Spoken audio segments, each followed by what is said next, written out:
안녕하세요. 오늘은 시어머니와 며느리의 갈등을 담은 문 앞에 선 불청객이라는 이야기입니다. 35세 며느리 김지영과 35세 아들 박준호, 아들 부부의 신축 아파트 거실.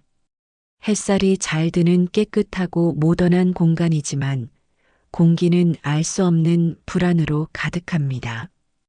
지영은 노트북 앞에서 한껏 집중한 채 마케팅 기획안을 검토하고 있습니다. 주변에는 아로마 디퓨저가 작동 중이며 조용한 클래식 음악이 잔잔하게 흐르고 있어 지영이 스스로 만들어낸 평온한 영역임을 보여줍니다. 그녀의 표정은 예민하지만 일에 몰두하고 있는 상태입니다.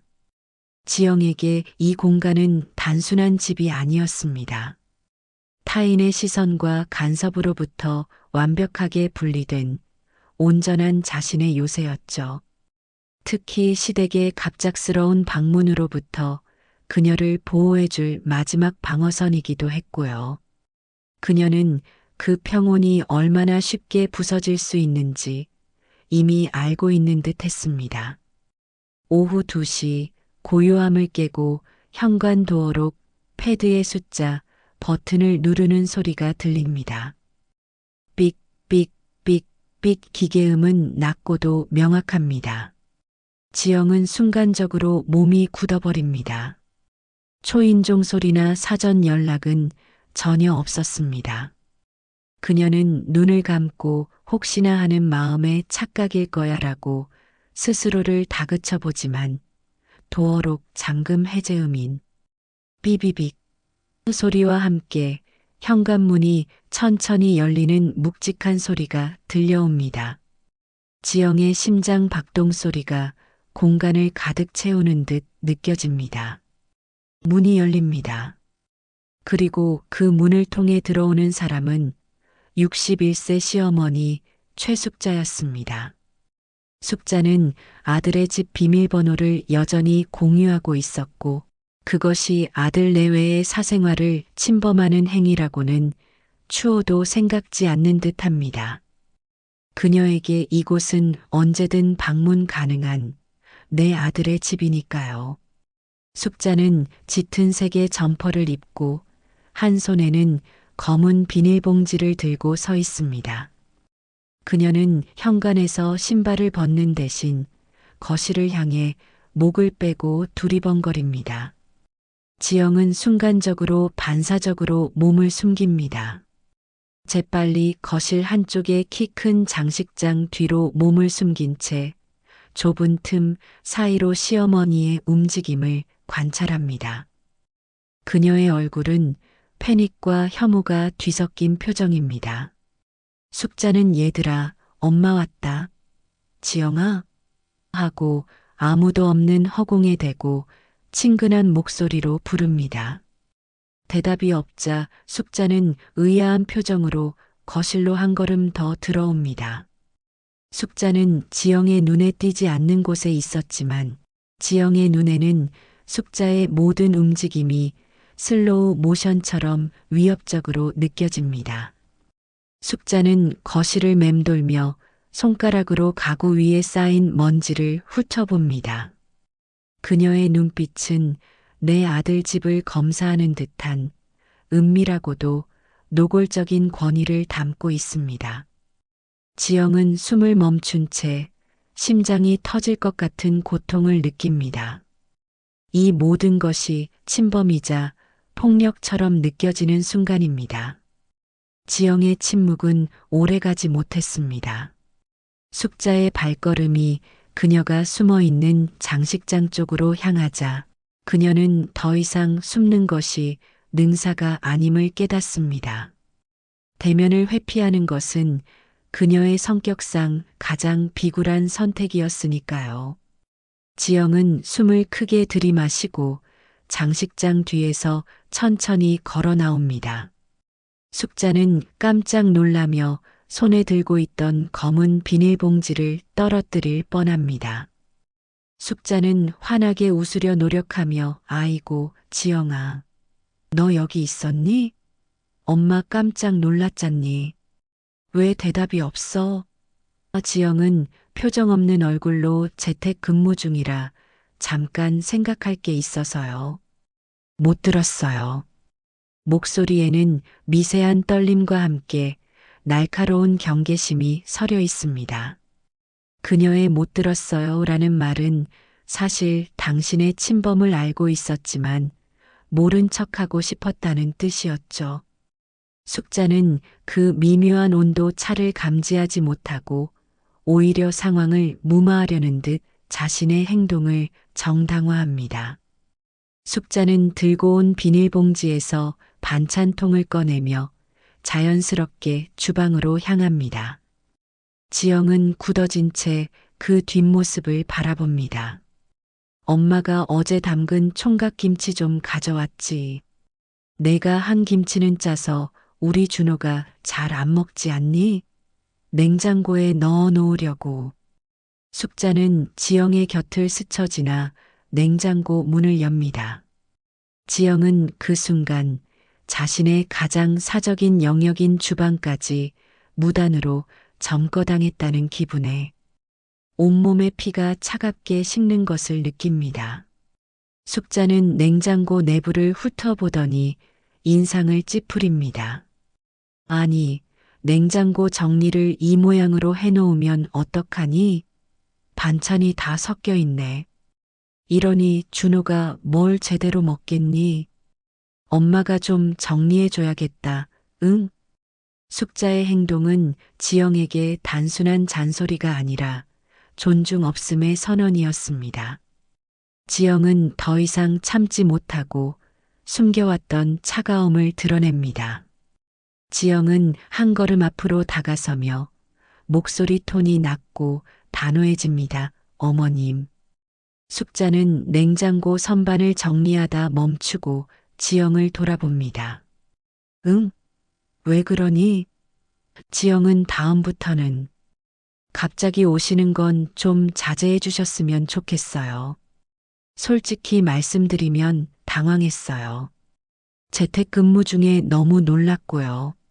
적어도 30분 전에는 연락 주시는 게 맞지 않나요? 그녀의 차가운 목소리에는 그동안 쌓아온 모든 스트레스와 요구가 담겨 있었습니다. 더 이상 좋은 며느리 코스프레를 할 여력도 이유도 없었죠. 하지만 숙자는 그 솔직함 속에서 자신의 권위가 무너지는 것을 느낍니다. 숙자 표정이 싹 굳어집니다. 억울함과 분노가 뒤섞인 눈빛으로 당황? 내 아들 집에 내가 오는데 내 허락이 필요한 거니? 지영은 눈을 피하지 않고 어머님 아들 집이기 전에 저희 부부의 공간이에요.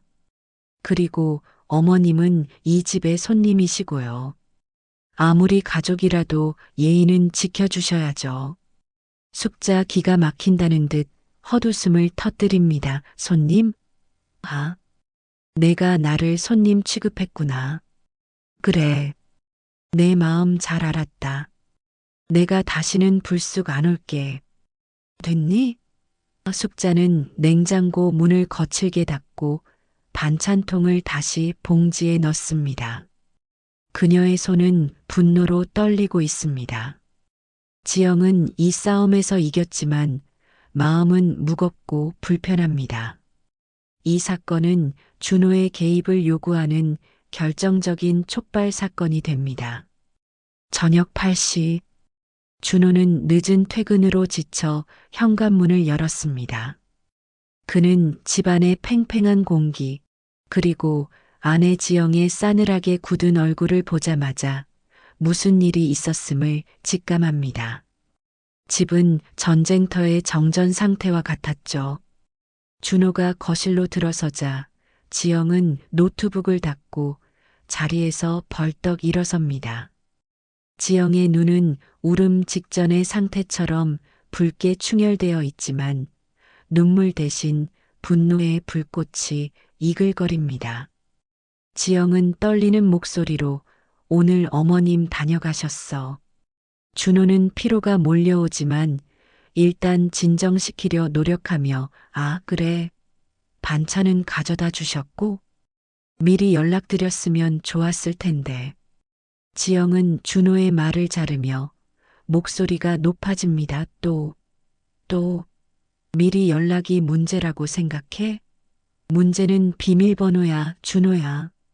오늘은 문 열자마자 내 작업 공간까지 샅샅이 보셨고, 냉장고 문 열고 내 살림 솜씨까지 검사하셨어. 준호는 소파에 앉으려다 말고 다시 일어섭니다. 그는 이 상황을 어떻게든 피하고 싶지만 아내의 눈빛은 그를 도망치지 못하게 잡습니다. 지영은 내가 몇 번을 얘기했어. 내 공간을 존중해 달라고. 시어머님은 매번 내 아들 집이라고 하시는데 이 집은 우리 부부의 보금자리야. 당신이 그 선을 명확하게 긋지 않으니까 계속 이렇게 침범당하는 거 아니야? 지영은 냉장고 앞에 서서 손으로 주방 바닥을 쾅 칩니다. 오늘은 기어이 내가 손님이라고 말씀드렸더니 기분 상해서 가셨어. 내가 나쁜 며느리 되는 거 각오하고 말한 거야. 이제 당신 차례야. 준호는 머리를 감싸주며 알았어. 내가 내일 전화해서 확실히 말씀드릴게. 그런데 그렇게까지 자극적으로 말해야 해? 지영은 격분하며 자극적? 당신은 몰라. 당신 엄마는 당신한테는 세상 좋은 엄마지만 나한테는 예고 없는 불청객이고 권위적인 감시자야. 내가 당신에게 이 스트레스를 감당하라고 결혼한 줄 알아? 준호는 이제껏 어머니와 아내 사이의 갈등을 어떻게든 잘 해결하고 싶은 중재자의 위치에 서려 했습니다.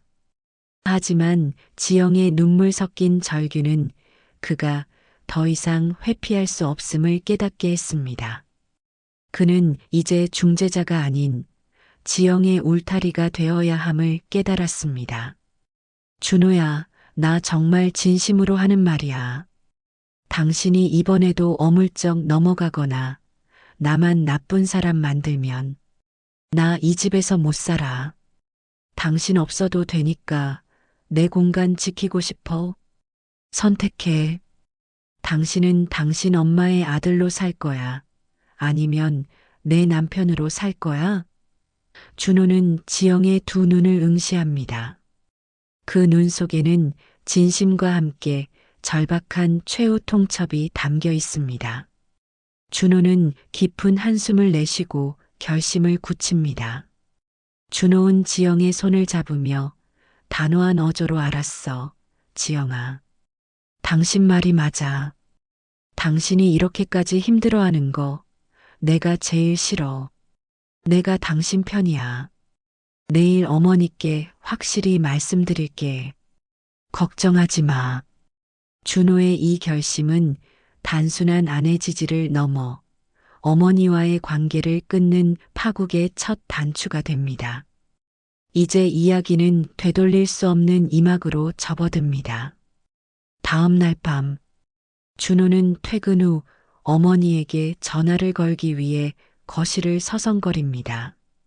그의 손에는 휴대폰이 땀으로 젖어 있었고 등 뒤에는 아내 지영의 냉랭한 시선이 느껴지는 듯 했습니다. 그에게 이 전화는 단순한 대화가 아닌 사랑하는 두 여인 중 한 명을 잃을지도 모르는 결전이었습니다. 지영은 거실 소파에 앉아 일부러 큰 소리로 TV를 봅니다. 하지만 그녀의 귀는 온전히 남편의 행동에 집중되어 있습니다.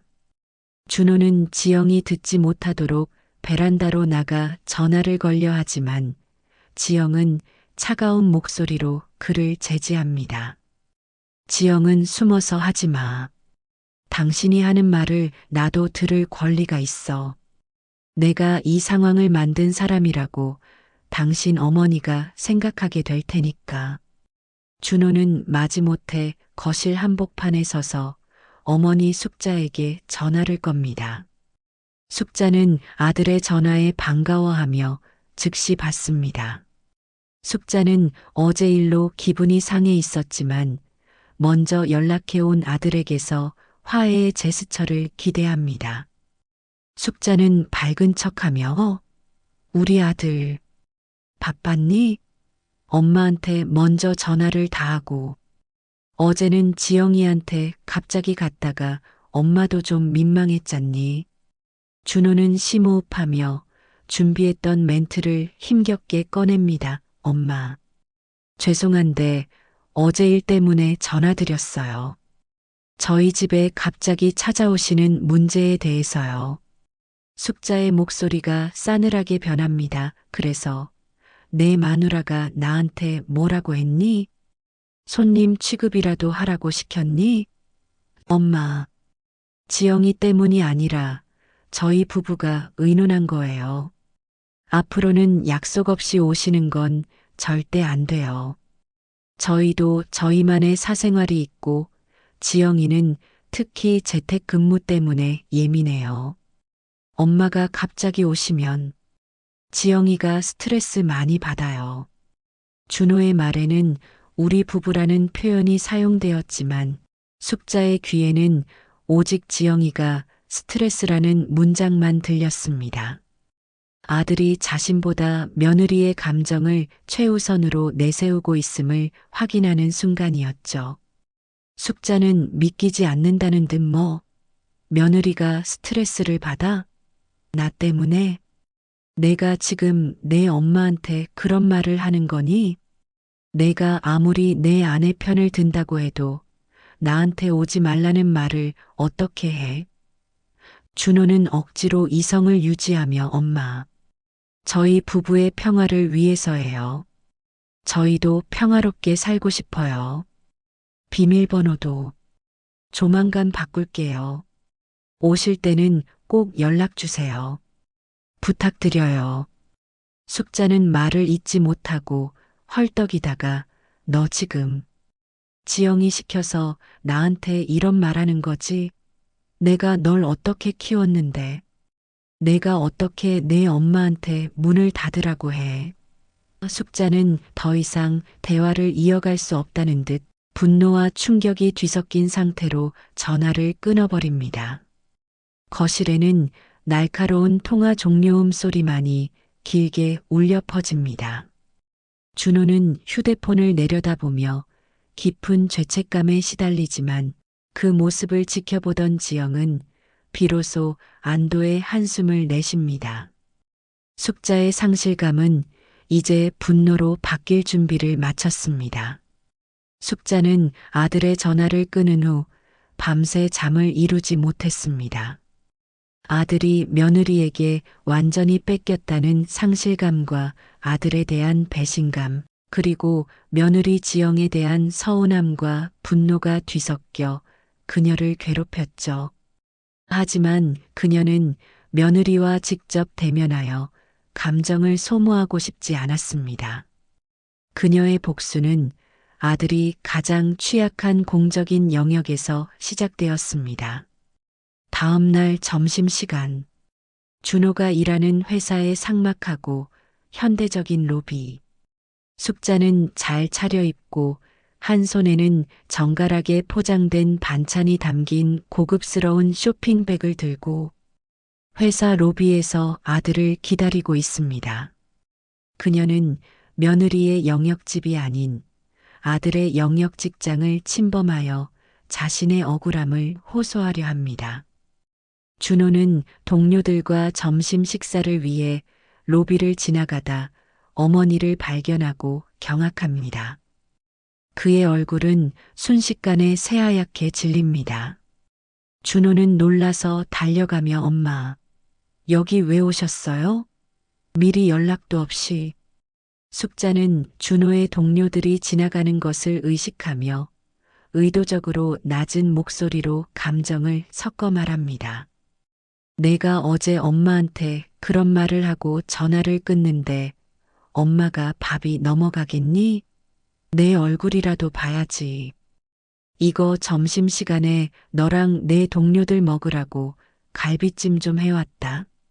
숙자는 반찬을 핑계로 아들에게 다가섰지만 그녀의 진짜 목적은 아들을 향한 감정적 압박이었습니다. 공적인 장소에서 어머니를 대하는 아들의 난처함을 최대한 이용하려 한 것이죠. 그녀는 자신의 고통을 아들에게 정확히 주입시키려 했습니다. 준호는 주변을 두리번거리며 난처해하며 엄마, 저 지금 회의에 들어가 봐야 돼요. 반찬은 고마운데 다음부터는 회사에는 오지 마세요.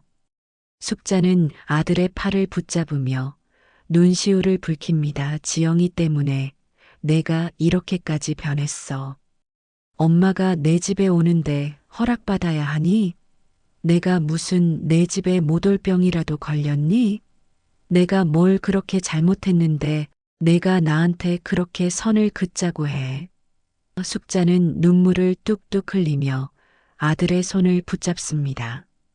준호는 수많은 직장 동료들의 시선 속에서 공개적인 수치심을 느낍니다.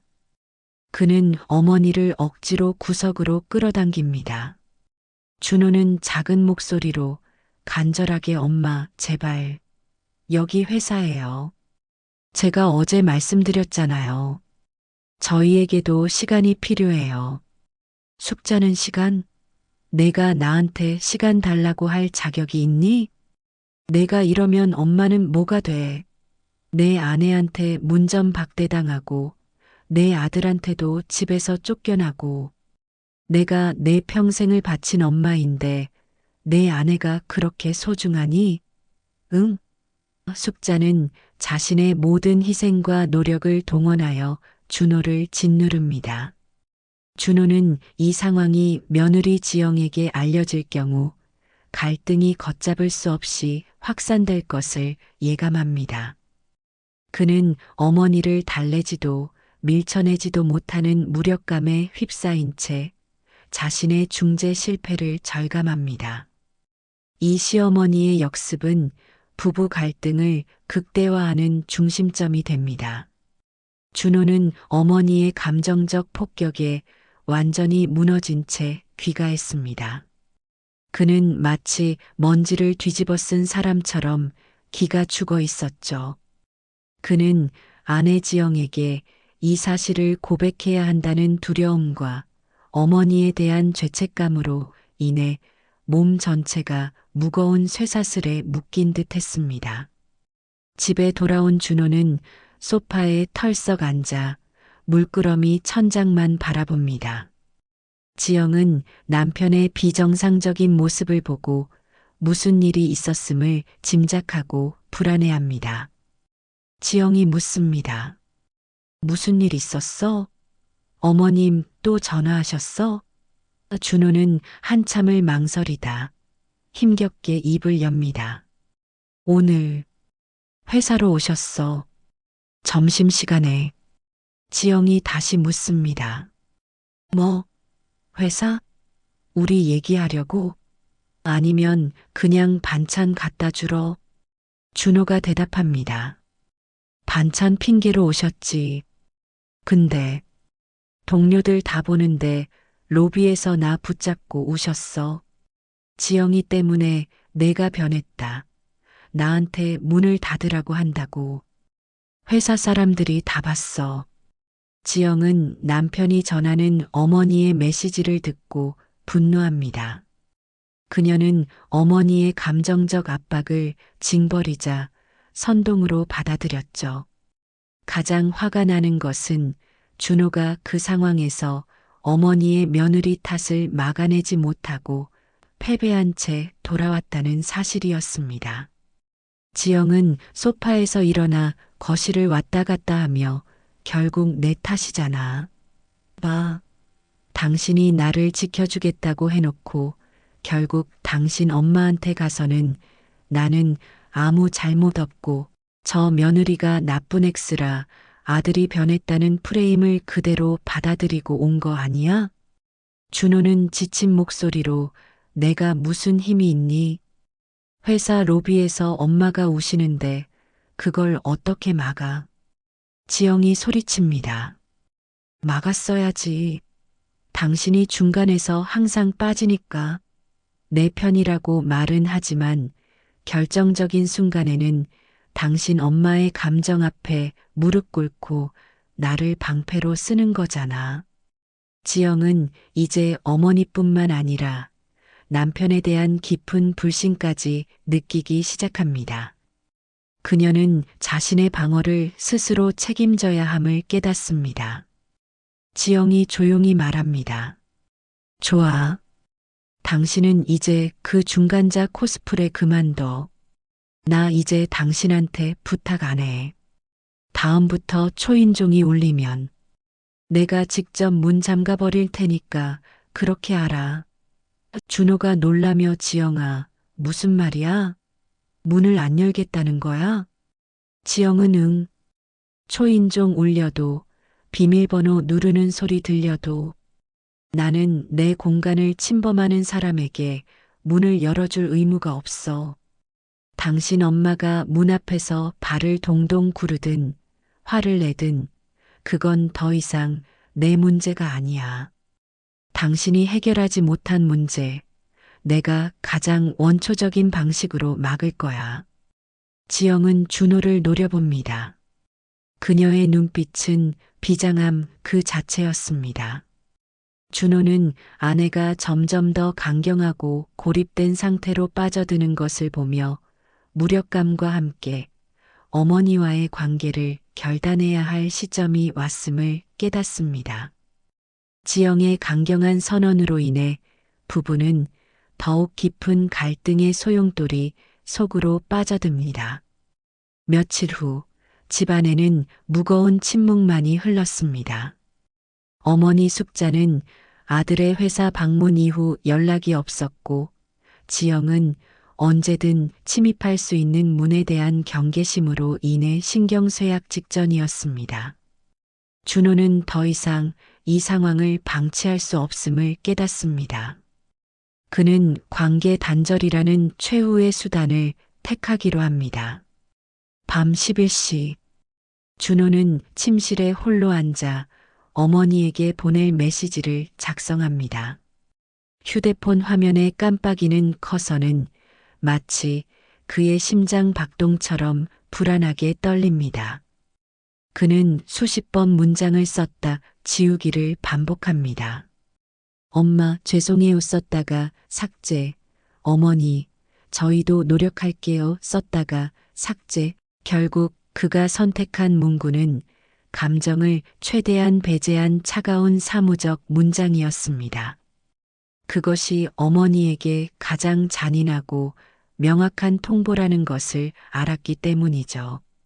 장문의 메시지를 보낸 준호는 최종적으로 작성한 메시지를 지영에게 보여줍니다. 지영은 그 메시지를 읽고 고개를 끄덕입니다. 그녀의 눈에는 미안함 대신 이것이 최선이라는 단호한 확신이 담겨 있습니다. 준호의 메시지. 발신 아들 박준호, 수신 엄마 최숙자, 어머니. 그동안 감사했습니다. 어제 회사로 찾아오신 일로 지영이가 많이 힘들어하고 있습니다. 저희는 부부로서 저희의 가정을 지키는 것을 최우선으로 해야 한다고 결론 내렸습니다. 어머니께서 저희의 사생활과 저희의 의견을 존중해 주시기 어렵다면 당분간 저희에게 연락하지 말아 주십시오. 저희 부부도 지쳐서 당분간은 어머니의 연락을 받기 어렵습니다. 어머니께서 저희를 이해해 주실 때까지 저희만의 시간을 갖도록 하겠습니다. 죄송합니다. 그가 보내기 버튼을 누르는 순간 그의 손가락은 미세하게 떨렸습니다. 이 메시지는 단순한 연락 두절이 아닌 아들이 어머니에게 보내는 관계 단절의 선언이었고 어머니와 아들 사이에 놓인 깊은 골을 더 넓고 돌이킬 수 없게 만드는 포인트였습니다. 같은 시각 숙자의 집. 숙자는 아들의 연락이 없자 불안감에 TV도 보지 못하고 앉아 있습니다. 삐빅하고 아들의 문자가 도착합니다. 숙자는 아들이 먼저 사과하겠지 하는 기대로 천천히 문자를 엽니다. 그녀는 메시지를 한 단어, 한 문장씩 읽어 내려갑니다. 처음에는 이해하지 못하다가 당분간 저희에게 연락하지 말아 주십시오라는 문구에서 손이 멈춥니다. 숙자는 입술을 떨며 메시지를 다시 읽고 또 읽습니다. 연락하지 말아 달라고? 아들의 차갑고 이성적인 문자는 그녀의 심장을 꿰뚫는 비수와 같았습니다. 자신이 아들에게서 완전히 배제당했음을 깨달은 숙자의 눈에서 뜨거운 눈물이 쏟아집니다.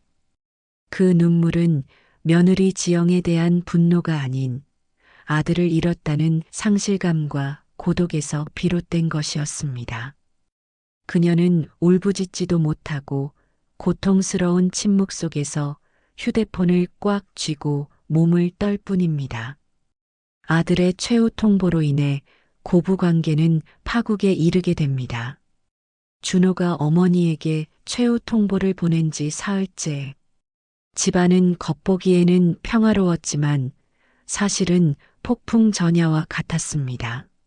지영은 여전히 문 밖에서 들려오는 소리 하나하나에 귀를 기울였고 준호는 어머니의 전화가 울릴까봐 휴대폰을 멀리 두었습니다. 부부는 불안을 공유하며 서로에게 의지하는 듯 했지만 사실은 죄책감이라는 무거운 짐을 함께 지고 있었죠. 지영은 거실에서 책을 읽고 준호는 옆에서 텔레비전을 보고 있습니다.